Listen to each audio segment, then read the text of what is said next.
Hi there folks, welcome back to Rich Reviews, and I hope you're having a wonderful 4th of July weekend.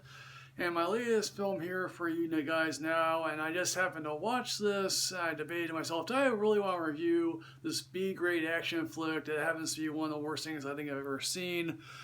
Yes, I chose to review this. It's Money Plane. And no, this is not a sequel to Money Train, the Wesley Snipes, Woody Harrelson film from the 90s. If you're dumb as a box of rocks, you might be thinking that. But no, this is co-storied, co-written, and directed by Andrew Lawrence. Yes, one of the three Lawrence brothers. Remember them, folks? How Andy was always on those really cruddy Disney Channel original films. Remember how all three of them starred in Jumping Ship? Don't remember that? Well, I sure did. I spent my formative 2000s watching a whole bunch of Disney Channel original films. Boy, I like to forget all those. Matthew Lawrence was on Boy Meets World for a couple of seasons, and how Joey Lawrence was on Melissa and Joey. And this looks like it was made over a course of a weekend. And basically, Adam Copeland, aka Edge, who looks like he'd really rather be anywhere else.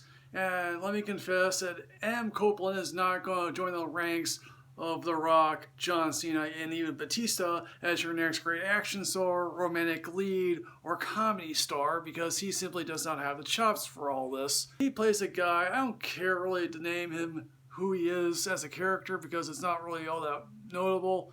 Basically, he plays a thief who botches a job, and basically his new boss, played by Kelsey Grammer. Now, let me just say that Denise Richards, Kelsey Grammer, Thomas Jane all look like they made the film to pay off a mortgage. Basically, I think that's the only reason why they would join this flick. We learned that the Adam Copeland character has a gambling problem, or did have a gambling problem, and of course he cured a large debt, and basically Kelsey Grammer is like, yes, I cured that debt, now you owe me with interest. And basically he says, oh yeah, once I do this for Square. Rand, can you actually believe that any film involving a debt and someone holding that debt would actually be Square at the end of the film? I mean, did we really learn that with Baby Driver? No, you did not. Basically, what does this film entail? Apparently, Adam Copeland and his crew involves basically, a very hot woman, a black guy, and Eddie Lawrence himself, who spends majority of his time not on the plane. And this plane contains the world's highest rolling underground gambling ring, basically, and how these people do things that I don't particularly think are memorable. This plane does not really have a great looking interior. And let me just say that this contains some of the worst choreographed fights I've seen ever.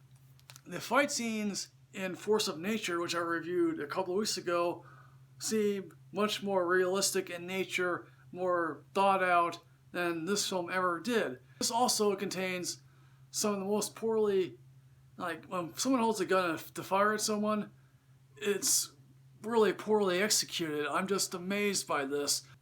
Again, this movie contains one laugh from me. That happens to be when the black guy and one of the Lawrence brothers play a game of Russian roulette, and how that is an unintentional laugh from me.